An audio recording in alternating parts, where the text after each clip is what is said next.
আসসালামু আলাইকুম বন্ধুরা, কেমন আছো তোমরা? আলহামদুলিল্লাহ আমি কিন্তু খুবই ভালো আছি। তো বর্তমানে আমি কিন্তু আছি দক্ষিণ দেবীপুর হানাফিয়া মাদ্রাসা ও এতিমখানা। তো এই মাদ্রাসাটা স্থাপিত হয়েছিল 2005 সালে, আর এখন কিন্তু 2026 সাল, টোটাল 21 বছর হয়েছে। তো 21 বছরের মধ্যে ফার্স্ট টাইম কিন্তু এই বছরে রমজান মাসে জলসাটা পড়েছে, কারণ প্রত্যেক বছর এই মাদ্রাসায় জলসা হয়ে থাকে। সেই জলসাটা এবছর ফার্স্ট টাইম 2026 সালে প্রথম রমজানে পড়েছে। তো তার জন্য কিন্তু মাদ্রাসাতে কম বেশি একটা ভালো রকম ইফতারের আয়োজন করা হয়েছে, এবং এটা কিন্তু এতিমখানা মাদ্রাসা টোটাল এরিয়াটা এটা বাইরের সাইডে দেখাচ্ছে, আর ভিতরে কিন্তু আরো এরিয়া আছে। তো এখানে এতিম বাচ্চারা পড়াশোনা করে এই মাদ্রাসাতে। সেই জন্য আমি মাদ্রাসাতে আসলাম ভিতরে দেখার জন্য যে বাচ্চারা এখানে থাকে, কিভাবে থাকে। তোমরা যদি চাই মাদ্রাসাতে হেল্প করতে পারো, সাহায্য করতে পারো, তার জন্য আমি এখানকার কিছু ডিটেলস ভিডিও লাস্টে তোমাদেরকে দিয়ে দেবো। এটা কিন্তু মাদ্রাসার ঢোকার মেইন গেট। তো এখান থেকে মাদ্রাসা এন্ট্রি নিচ্ছে, একটু পরে কিন্তু ইফতারটা হবে। ইফতারের ভিতরে আয়োজন করা হয়েছে ম্যাক্সিমাম 1000 থেকে 1200 লোকের আয়োজন করা হয়েছে ইফতারে। ভিতর সাইডে অনেক কিছু জায়গা করা আছে, যাচ্ছে ইফতারে কিন্তু আর কিছু সময় বাকি নেই। তো চলো আমরা ভিতর সাইডে যাই, তারপরে সবকিছু ঘুরে দেখাচ্ছি। ইফতারে কিন্তু গ্রামের যে মানুষজন আছে এবং আশেপাশ থেকে অনেক দূর দূরান্ত থেকে মানুষজন আসছে কিন্তু ইফতারে আসছে, কারণ এটা কিন্তু 21 বছরের মধ্যে ফার্স্ট টাইম এতিমখানার উদ্যোগ নিয়েছে। তার জন্য কিন্তু এত বড় ইফতারের মধ্যে আয়োজন করতে পেরেছে। তো এখানে কিন্তু জাস্ট এই লোকগুলো আছে, সাইডে কিন্তু আরো বসার জায়গা করা আছে, যেগুলো তোমাদের ঘুরে ঘুরে দেখাবো। এখানে তো অনেক লাইন করে মানুষজন বসে আছে, বাকি কিন্তু আরো মানুষজন বাইরে থেকে আসছে। এখনো কিন্তু ইফতারের টাইম হয়ে ওঠে, তার মধ্যে কম বেশি এত লোকজন এসেছে, এখন কিন্তু আরো অনেক লোকজন আসবে। এটা কিন্তু বাইরের সাইডে বসার জায়গা করা হয়েছে, আর অলরেডি প্লেয়ার কোনো তোলা আছে। এই যে জায়গাটা পুরোপুরি কমপ্লিট হয়নি, কিন্তু ইনশাআল্লাহ আনেওয়ালা টাইমে এই জায়গাটা কিন্তু পুরোপুরি কমপ্লিট করা হবে, ছাদ দেওয়া হবে। তো ইফতারে জাস্ট মানুষজনের ভিড় দেখো, ভীষণ কিন্তু এখানে মানুষের ভিড়। তো আমিও এসেছি, আমি একটু পরে গিয়ে ভিতর সাইডে বসবো। লোকজন বসে আছে দেখো, এখানে তো অনেক মানুষ এসেছে, এখনো টোটাল জায়গা কিন্তু ধরবে না। এখানে যেভাবে লোকজন আছে, এখন কিন্তু নিচের সাইডে জায়গা তৈরি করা হচ্ছে ইফতারের জন্য। উপরে যতটা জায়গা ছিল সব কিন্তু কভার হয়ে গিয়েছে, তো তার জন্য নিচের সাইডে কিছু জায়গা কিন্তু তৈরি করা হচ্ছে।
একটা আনুমানিক করা হচ্ছে ম্যাক্সিমাম 1000 থেকে 1200 লোকের আয়োজন করা হয়েছে।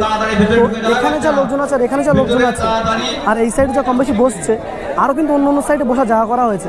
তো এর মধ্যে কমসে কম 1000-এর আশেপাশে লোকজন কম বেশি ধরে যেতে পারে। তো সে বিষয়ে কিন্তু আইডিয়া নেই, কেউ সঠিক বলতে পারবে না যে কত লোকজন এসেছে। আনুমানিক করা যেতে পারে যে এতটা লোকজন হতে পারে। মাদ্রাসার জন্য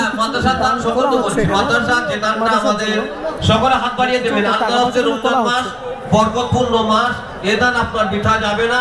যে মোটা পরে ছোট পরে যে যান মনে যেমন সক্ষম আছে আপনার দিয়ে দেবেন, দ্রুত দেন। সাথে এখানে কিন্তু রান্না বাড়া হচ্ছে, যেটা কিন্তু মাগরিবের নামাজের পরে কিন্তু খাওয়ার ব্যবস্থাও আছে।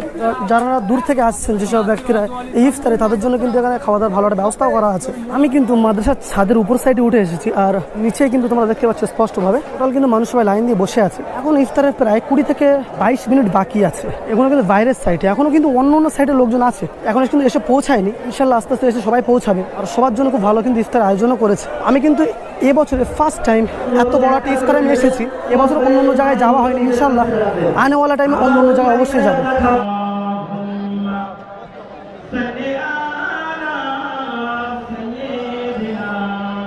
অলরেডি আমরা কিন্তু দেখতে পাচ্ছি ইফতার দেওয়া শুরু হয়ে গিয়েছে, কারণ এতটা মানুষের আয়োজন। ইফতারের টাইমের আগে যদি ইফতারগুলো জায়গা মতো পৌঁছানো না যায়, তাহলে ইফতারের ক্ষেত্রে কিন্তু খুব অসুবিধা হয়ে যাবে। তো তার জন্য অলরেডি ইফতার দেওয়া শুরু হয়ে গিয়েছে, আমরা নিচের সাইডে স্পষ্টভাবে দেখতে পাচ্ছি এখান থেকে।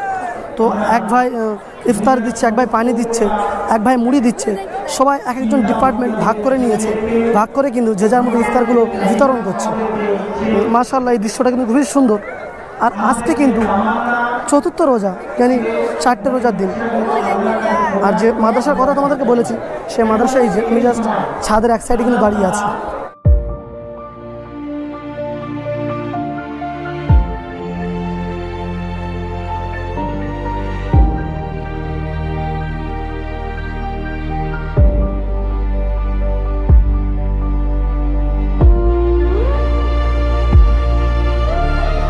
আলহামদুলিল্লাহ, আমাদের 4টে রোজা আজকে কমপ্লিট হয়ে গেল। আর সাথে আমরা কিন্তু ইফতারটা এখানেই করলাম। এবার কিন্তু নামাজের পরে, মাগরিবের নামাজের পরে মাশাআল্লাহ খাওয়া দাওয়ারও কিন্তু আয়োজন করা হয়েছে।